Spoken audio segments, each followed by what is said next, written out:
Hei, Maria, mă ajut și pe mine, te rog frumos, la ceva? Oh, Doamne, zici mai de data asta. Deci, sunt în perioada aia a lunii și efectiv nu știu ce să port, adică am două variante, L sau XXL. Păi, ești proastă, nu arăta alea la toată clasa, ești tâmpită la cap. Ce ai, bre, că e un lucru normal, ia uite ce pot să fac.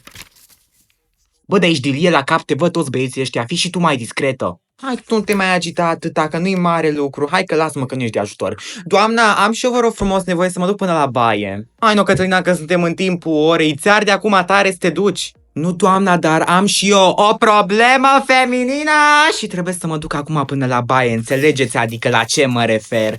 Înțelegeți la ce mă refer? A, da, scuze, hai, du-te liniștită, dar nu mai flutura sugativa aia prin aer, Cătălina, că sunt și băieți în clasă. Hai, du-te la baie. Mulțumesc frumos!